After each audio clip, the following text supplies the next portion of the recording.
Audio Jungle.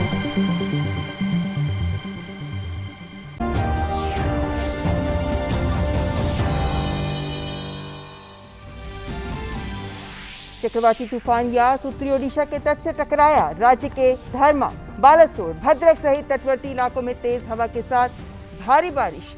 NDRF की 113 टीमें राहत और बचाव कार्य के लिए तैनात। नौसेना और वायुसेना भी स्थानीय प्रशासन के साथ सहायता के लिए मौजूद।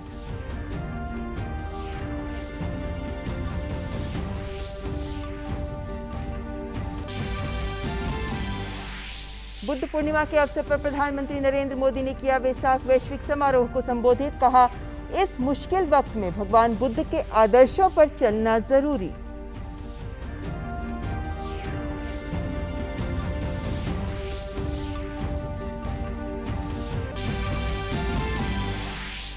भारतीय रेलवे की राज्यों और केंद्र शासित प्रदेशों को ऑक्सीजन की आपूर्ति जारी। ऑक्सीजन एक्सप्रेस ने अब तक करीब 17,945 मीट्रिक टन से अधिक लिक्विड मेडिकल ऑक्सीजन राष्ट्र को की समर्पित। 272 ऑक्सीजन एक्सप्रेस ने करीब 1080 टैंकरों के साथ अपनी यात्रा की पूरी, जिससे 15 राज्यों को राहत। रेलवे से ऑक्सीजन पाने वाला झारखंड बन गया 15वां राज्य। केंद्र ने सभी राज्यों और केंद्र शासित प्रदेशों को एम्फोटेरिसिन बी दवा की अतिरिक्त 29,250 शीशियां आवंटित की। म्यूकोरमाइकोसिस के इलाज के लिए मरीजों की संख्या के आधार पर आवंटन की गई है ये दवा।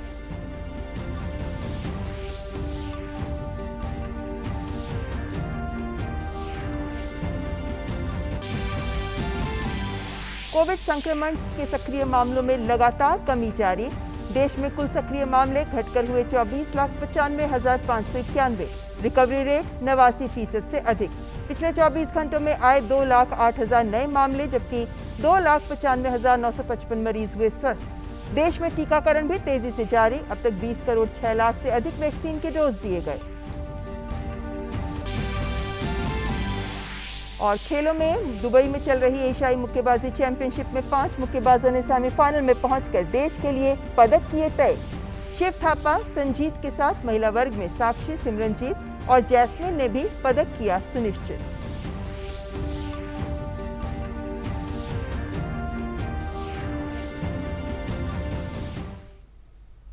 नमस्कार और आपके साथ मैं हूं ममता चोपड़ा। बुलेटिन की शुरुआत करते हैं भीषण चक्रवाती तूफान यास की खबर से, जो ओडिशा के बालासोर तट से लगभग 50 किलोमीटर दक्षिण पूर्व में केंद्रित है। तूफान ने लगभग 9 बजे आज ओडिशा के तट पर दस्तक दी। मौसम विज्ञान विभाग के अनुसार तूफान के तट से टकराने की प्रक्रिया सुबह लगभग 9 बजे शुरू हुई। तूफान का सबसे ज्यादा प्रभाव ओडिशा के बालासोर और भद्रक जिलों पर पड़ रहा है। मयूरभंज जिले में भी तूफान की गति 100 किलोमीटर प्रति घंटे रहने की आशंका है। तूफान यास के असर से ओडिशा के कई जिलों में तेज बारिश हो रही है। ओडिशा के मुख्यमंत्री नवीन पटनायक खुद तैयारियों की समीक्षा कर रहे हैं। इस तूफान की गतिविधियों पर पारादीप स्थित डॉपलर मौसम राडार द्वारा निगरानी रखी जा रही है।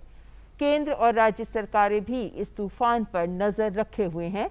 पश्चिम बंगाल में भी इस तूफान के प्रभाव के चलते कई इलाकों में भारी बारिश हो रही है। मौसम विभाग ने अनुमान जताया है कि अगले 24 घंटों में पश्चिम बंगाल, बिहार, झारखंड और सिक्किम में बारिश हो सकती है। यास से प्रभावित राज्य सरकारों ने किसी भी आपात स्थिति में इस तूफान से होने वाले नुकसान से निपटने के लिए इंतजाम किए हुए हैं। आपात राहत और बचाव की स्थिति के लिए एनडीआरएफ और नौसेना की टीमें भी तैनात की जा चुकी हैं।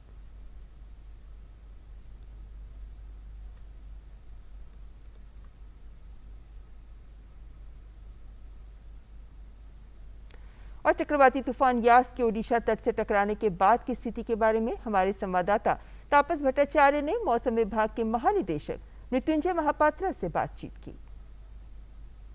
आईएमडी चीफ एम महापात्रा जो बात करेंगे साइक्लोन यास की और उसके लैंडफॉल के बारे में। सर, लैंडफॉल हो चुका है, कितना समय चलेगा ये लैंडफॉल की प्रक्रिया और हम क्या इसकी विंड स्पीड और इसका अभी आगे अगले 3-4 घंटे में क्या एक्सपेक्ट कर सकते हैं? लैंडफॉल प्रोसेस अभी चालू है। ये चक्रवात अभी बालासोर के साउथ में तट को पार कर रहा है विंड स्पीड इसका अभी 130 से 140 किलोमीटर प्रति घंटा है, गस्टनेस में 150 किलोमीटर प्रति घंटा है और अगले 3 घंटे के अंदर ये लैंडफॉल प्रोसेस कंप्लीट होगा। इसके बाद जब लैंड के ऊपर कंप्लीटली ये सिस्टम चला जाएगा, धीरे धीरे वीक हो जाएगा और इसका इम्पैक्ट शाम तक कोस्टल डिस्ट्रिक्ट्स में सबसे ज्यादा विंड्स रहेगा और रात तक नॉर्थ इंटीरियर उड़ीसा का जो इंटीरियर डिस्ट्रिक्ट है उसमें रहेगा और जो वेस्ट बंगाल का जो एडजॉइनिंग डिस्ट्रिक्ट है जैसे मेदिनीपुर, बांकुड़ा, पुरुलिया, झारग्राम, वहां भी विंड स्पीड ज्यादा रहेगा। जब बालासोर और भद्रक डिस्ट्रिक्ट में विंड स्पीड 130 से 140 किलोमीटर प्रति घंटा होने का उम्मीद है। 24 परगना और मेदिनीपुर डिस्ट्रिक्ट में विंड स्पीड 100 से 120 किलोमीटर प्रति घंटा हो सकता है और जो मयूरभंज डिस्ट्रिक्ट है वहां भी 100 से 120 किलोमीटर प्रति घंटा विंड स्पीड हो सकता है। दूसरे सभी डिस्ट्रिक्ट में विंड स्पीड 60 से 80 किलोमीटर प्रति घंटा हो सकता है। वेरी सीवियर साइक्लोन स्टॉर्म जैसे तट को पार कर रहा है, फिर भी इसका जो विंड स्पीड है अभी लगभग 130 से 140, गस्टिंग से 150 होने का हम उम्मीद कर रहे हैं, क्योंकि पहले हमारा उम्मीद था कि 185 किलोमीटर प्रति घंटा होगा, मगर ऐसे इंटेंस नहीं हुआ और ये अच्छी की बात है और इसका भी सूचना हम कल रात को दे दिए थे। एक्सपेक्टेड है कि इसके बाद ये डीप डिप्रेशन में कल तक बदल जाएगा। कल सुबह ये वीक होकर झारखंड में एक डीप डिप्रेशन में बदल जाएगा। बहुत बहुत शुक्रिया हमसे बात करने की। तो ये थे IMD चीफ एम मोहापात्रा जो बता रहे थे कि साइक्लोन की प्रक्रिया शुरू हो चुकी है और कल तक ये झारखंड में जाके डीप डिप्रेशन में ये साइक्लोन तब्दील हो जाएगा। तो चक्रवाती तूफान यास जो सुबह 9 बजे तट से टकराया और उसके बाद उसकी लैंडफॉल की प्रक्रिया अगले 3-4 घंटों में पूरी हो गई और ओडिशा के विशेष राहत आयुक्त PK जेना ने चक्रवात यास के तटीय इलाके से टकराने के बाद के बारे में जानकारी देते हुए बताया कि इस तूफान के कारण तटीय जिलों में काफी तेज गति से हवाएं चली हैं। Cyclone Yas is learned to have started the landfall process at around 9 o'clock. DG IMD has confirmed to me that landfall process has started and this landfall process is expected to continue for 3 to 4 hours. So it's expected that by around 1 p.m.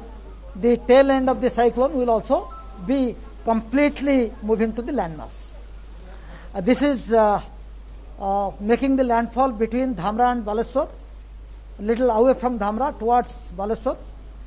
Most likely in that Remuna Baleswar Sadar block border somewhere, and it is moving in a northwesterly direction. It will continue to move in Baleswar district till afternoon around, and thereafter it will enter into Mayurbhanj district. The wind is estimated to be right now around 120 to 140 kilometers per hour. And it is expected that this wind speed will continue in Baleswar district around 120 to 140 km per hour. चक्रवात यास को देखते हुए पूर्वी railway ने भी काफी इंतजाम किए हैं। पूर्वी रेलवे के महाप्रबंधक ने कहा है कि कई रेलगाड़ियों को रद्द कर दिया गया और साथ ही चक्रवात पर निगरानी रखने के लिए मुख्यालय स्तर और डिविजनल स्तर पर 24 घंटे चलने वाला नियंत्रण कक्ष भी स्थापित किया गया है। हम लोगों ने एक तो dedicated round the clock control rooms establish किए हैं, जिसको सीनियर ऑफिसर्स मैन कर रहे हैं हेडक्वार्टर में भी और डिवीजन्स में भी। इसके अलावा एज ए प्रिकॉशनरी मेजर हम लोगों ने बहुत सारी ट्रेनें जो हावड़ा या मालदा या कोलकाता टर्मिनल से ओरिजिनेट होती हैं या जो इनकमिंग ट्रेन्स हैं उनको कैंसिल हम लोगों ने कर दिया है। उसके अलावा ये हमारे जो बहुत सारे यार्ड्स हैं, जैसे टिकियापारा यार्ड है और कुछ जो EMU कार शेड्स हैं, वो लो लाइंग एरिया हैं, वहाँ पर वाटर लॉगिंग की प्रॉब्लम होती है, तो उसको हैंडल करने के लिए हम लोगों ने बहुत सारे रेक्स को सेफर प्लेसेस में मूव कर दिया। आज महात्मा बुद्ध की जन्म जयंती है। प्रधानमंत्री नरेंद्र मोदी ने बुद्ध पूर्णिमा के अवसर पर वर्चुअल विसाख वैश्विक समारोह को संबोधित किया। इस कार्यक्रम का आयोजन संस्कृति मंत्रालय द्वारा अंतर्राष्ट्रीय बौद्ध परिसंघ के सहयोग से किया जा रहा है। इस कार्यक्रम में दुनिया भर के बौद्ध संघों के सर्वोच्च प्रमुख हिस्सा ले रहे हैं। दुनिया भर के 50 से अधिक प्रमुख बौद्ध धर्मगुरु इस समारोह को संबोधित कर रहे हैं। अपने संबोधन में पीएम मोदी ने कहा कि इस मुश्किल वक्त में बुद्ध के आदर्शों पर चलना जरूरी है। कोरोना के खिलाफ जंग में हमें बौद्ध संस्थाओं से भी सहयोग मिल रहा है। पीएम मोदी ने भगवान बुद्ध की शिक्षाओं को जीवन में उतारने की बात कही। The life of Gautam Buddha was about peace, harmony, and coexistence. Today, there are still forces remaining whose existence depend on spreading hate, terror, and mindless violence. Such forces do not believe in liberal democratic principles. The need of the hour is for all those who believe in humanity to come together and defeat terror and radicalization. और PM Modi ने कहा कि भगवान बुद्ध ने हमें शांति और प्रेम के रास्ते पर चलने का संदेश दिया है। By studying the life of Lord Buddha, there is mention of the four sights. These four sights brought Lord Buddha face to face with human suffering. At the same time, it ignited within him the desire to devote his life to removing human sufferings.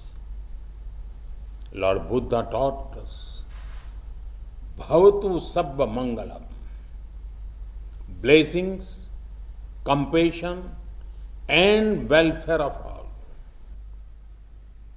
और PM Modi ने इस दौरान corona संकट के कहर का जिक्र किया। पीएम ने कहा कि कोरोना महामारी ने पूरी दुनिया को बदल दिया है। कोरोना की वजह से पूरी दुनिया संकट में है। भारत समेत दुनिया के कई देशों ने कोरोना की दूसरी लहर का सामना किया है। सारे देश मिलकर आज कोरोना से लड़ रहे हैं। The COVID-19 pandemic had not left us. Several nations, including India, have experienced a second wave. This is the worst crisis humanity faces in decades.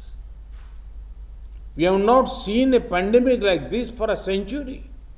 This once-in-a-lifetime pandemic has brought tragedy and suffering at the doorstep of many. The pandemic has impacted every nation. The economic impact is huge as well. Our planet will not be the same after COVID-19. In the times to come, we will certainly remember events as either pre-COVID or post-COVID. और साथ ही PM Modi ने कहा कि corona से लड़ाई में vaccine अहम हथियार है। हमारे वैज्ञानिक और डॉक्टर्स लगातार कोरोना के खिलाफ लड़ाई को लड़ रहे हैं और इस बीच वैक्सीन का काम भी जारी है। Over the last year, there have been many noteworthy changes as well. We now have a better understanding of the pandemic, which strengthens our strategy to fight it.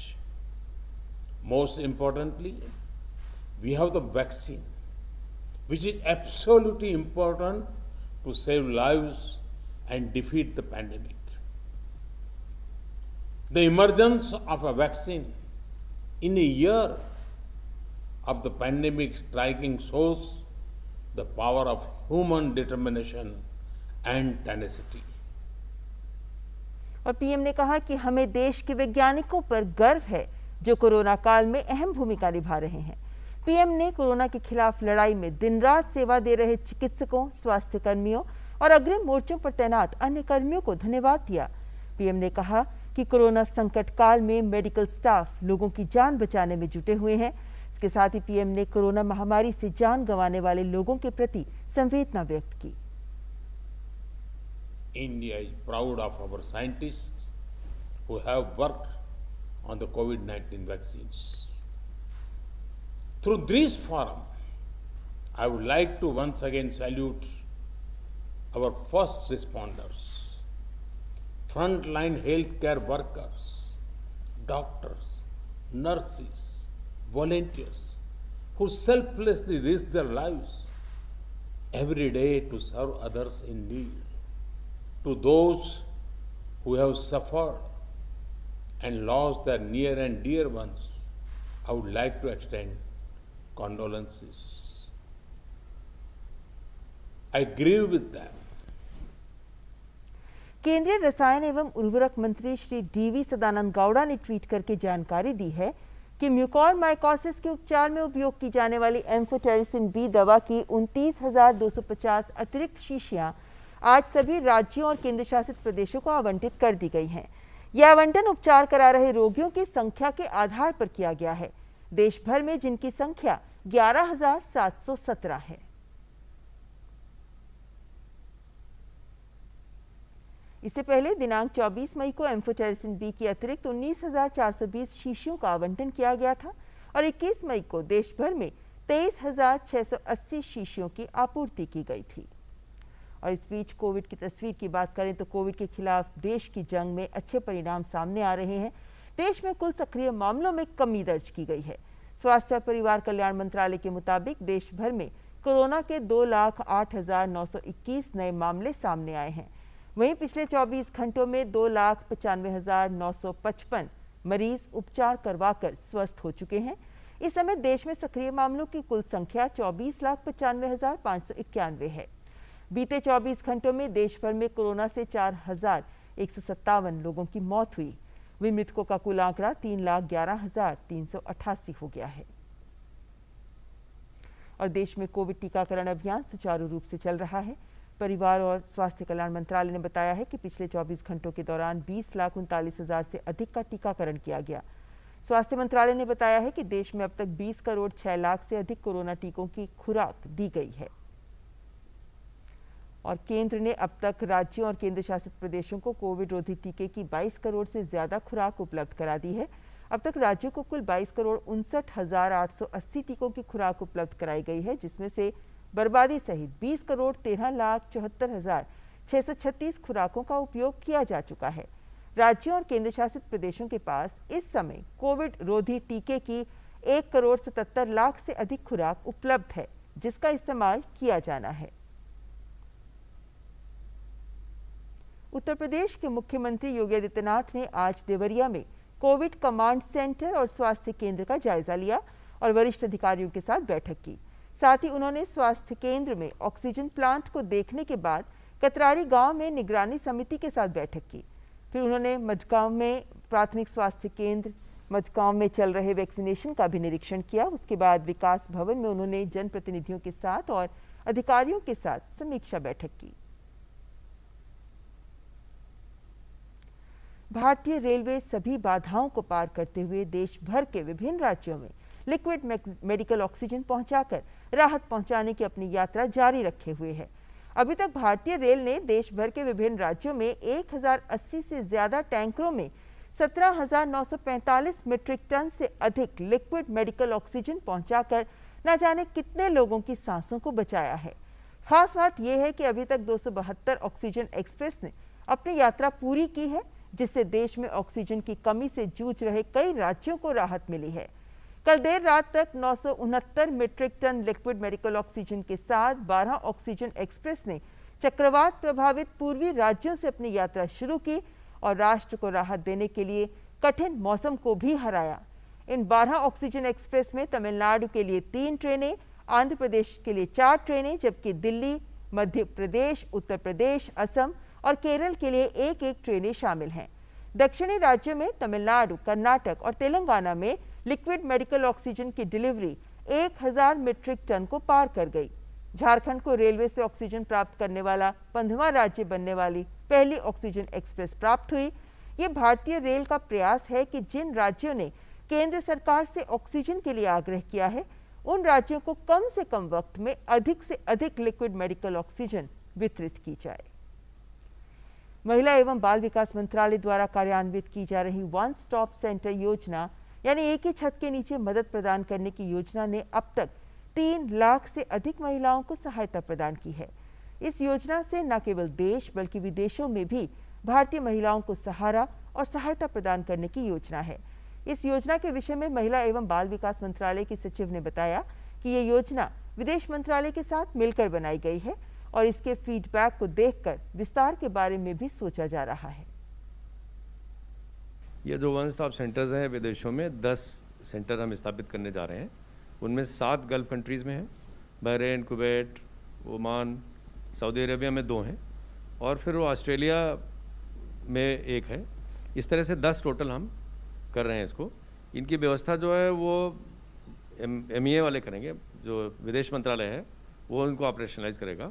इन केंद्रों के माध्यम से जो वहाँ पे महिलाएं हमारी हैं, भारतीय मूल की महिलाएं हैं, उनको जो वायलेंस अफेक्टेड उनमें केसेस अगर कोई आते हैं तो उनको इमरजेंसी और नॉन इमरजेंसी सर्विसेज हम उसमें देंगे। इमरजेंसी में जैसे एक छत के नीचे उनको पूरा उनको देख रेख करना, उनके केस की देख रेख करना, फिर उनके बाद जो उनकी काउंसलिंग है या उनको और जो साइकोलॉजिकल सपोर्ट है वो सारी चीज़ एक छत के नीचे इन वन स्टॉप सेंटर में दी जाएगी। कब तक हम देख सकेंगे कि ये वन स्टॉप सेंटर्स जो अब्रॉड में खोले जा रहे हैं, विदेशों में खोले जा रहे हैं, वो कब तक कार्यान्वित हो जाएंगे और उसका एक्सपेंशन का भी उसके बाद कोई प्लान या कुछ पाइपलाइन में है? इसमें विदेश मंत्रालय ने काफ़ी डिलीजेंस की इसके अंदर, हमारी कई उनके साथ मीटिंग्स भी हुई हैं, तो उन्होंने सारा जो इसका पूरा उसका जितना भी वो पूर्वाभ्यास का जितना काम है वो उन्होंने कर लिया है, सारी तैयारी कर ली है। तो ये अब शीघ्र ही मेरा ऐसा अनुमान है कि उनको शीघ्र ही उसको सक्रिय करेंगे। फिर ये नीड बेस्ड है कि जैसे जैसे आवश्यकता वहाँ पे उपस्थित होती जाएगी, जैसे उसको आवश्यकता महसूस की जाएगी, उसके हिसाब से उसको और कंसोलिडेट किया जाएगा आने वाले समय में। ऐसी हमारी योजना है। दुबई में चल रही एशियाई मुक्केबाजी चैंपियनशिप में 5 भारतीय मुक्केबाजों ने सेमीफाइनल में पहुंचकर देश के लिए पदक पक्का कर लिया। अनुभवी मुक्केबाज शिव थापा ने 64 किलो भार वर्ग के क्वार्टर फाइनल में कुवैत के नादेर उदाह को 5-0 से हराकर सेमीफाइनल में जगह बनाई। इसी के साथ उन्होंने एशियाई मुक्केबाजी चैंपियनशिप में 5वां पदक भी सुनिश्चित किया। 91 किलोग्राम वर्ग में संजीत ने भी सेमीफाइनल में स्थान बनाने में सफलता पाई। महिला वर्ग में साक्षी, सिमरनजीत और जैस्मिन ने सेमीफाइनल में पहुंचकर पदक सुनिश्चित किए। हालांकि राष्ट्रमंडल खेलों के कांस्य पदक विजेता मोहम्मद हुसामुद्दीन द्वारा कड़ी चुनौती पेश करने के बावजूद उन्हें क्वार्टर फाइनल में हार का सामना करना पड़ा। भारत के युवा वेटलिफ्टर जेरेमी लालरिनुंगा की ओलंपिक कोटा हासिल करने की उम्मीद को मंगलवार को झटका लगा, क्योंकि वो ताशकंद में चल रही जूनियर विश्व चैंपियनशिप में मामूली अंतर से पोडियम स्थान से चूक गए। जेरेमी को पिछले महीने यहां एशियाई चैंपियनशिप में घुटने में चोट लग गई थी। इस 18 साल के खिलाड़ी ने स्नैच में 135 किलोग्राम और क्लीन और जर्क में 165 किलोग्राम सहित कुल 300 किलो भार उठाया। वो महज 1 किलोग्राम से 67 किलोग्राम वर्ग में तीसरे स्थान से चूक गए। हालांकि 2018 के युवा ओलंपिक के स्वर्ण पदक विजेता जेरेमी अंतिम सूची बनने तक अभी टोक्यो खेलों की दौड़ से बाहर नहीं हुए हैं। दक्षिण अमेरिका की सबसे बड़ी फुटबॉल प्रतियोगिता कोपा अमेरिका कप का आयोजन अमेरिका में ही किए जाने की संभावना है। कोविड-19 के चलते पहले ही इस प्रतियोगिता में 1 साल की देरी हो चुकी है। पहले इसकी मेजबानी संयुक्त रूप से कोलंबिया और अर्जेंटीना को सौंपा गया था, लेकिन कोलंबिया में राजनीतिक अस्थिरता के चलते उनको सह मेजबानी से हटा दिया गया। अब खबर आ रही है कि दक्षिण अमेरिका की शीर्ष फुटबॉल गवर्निंग संस्था कोनम्बोल अर्जेंटीना से भी इसको अब अमेरिका ले जाने की योजना बना रही है, क्योंकि जिस तरह अर्जेंटीना में कोरोना के मामले तेजी से बढ़ रहे हैं, उसके चलते वहां आयोजन किया जाना संभव नहीं हो पा रहा। गौरतलब है कि इससे पहले 2016 में अमेरिका इस प्रतियोगिता की मेजबानी कर चुका है। अमेरिका में पिछले साल मई में पुलिस के हाथों मारे गए अश्वेत जॉर्ज फ्लॉयड की पहली बरसी पर मंगलवार को उनके परिवार ने व्हाइट हाउस में राष्ट्रपति जो बाइडेन से मुलाकात की। फ्लॉयड के परिवार ने कैपिटल हिल पर सांसदों के साथ अपने प्रियजन के नाम पर पुलिस सुधार कानून पारित करने का आग्रह किया। आपको बता दें कि बीते वर्ष मई में कार्रवाई के दौरान अश्वेत फ्लॉयड को जमीन पर गिराने के बाद एक पुलिस अधिकारी ने उसकी गर्दन पर अपना घुटना रख दिया था, जिससे उसकी मौत हो गई थी। फ्लॉयड की हत्या के बाद पूरे अमेरिका में विरोध प्रदर्शन हुए। उस समय भी पुलिस के ऊपर बर्बरता के आरोप लगाए गए थे। चिली में सरकार मोबिलिटी पास की शुरुआत करने जा रही है। सरकार उन लोगों को मोबिलिटी पास की सुविधा देने जा रही है जिन लोगों ने कोविड को हरा दिया है।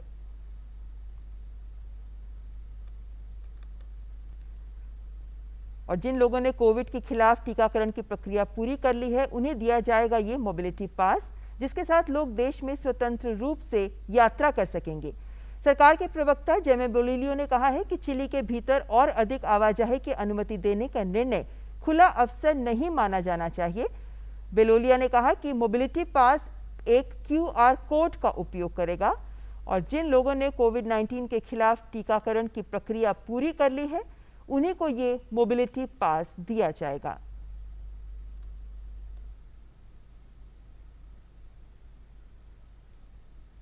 और इसी के साथ इस बुलेटिन में फिलहाल इतना ही। नमस्कार।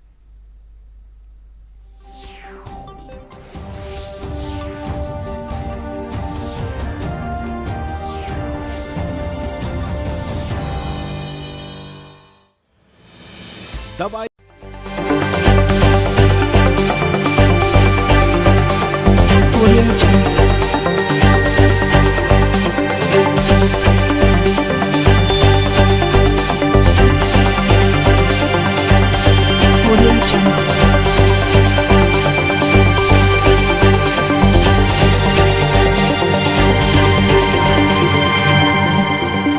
Audio Jungle.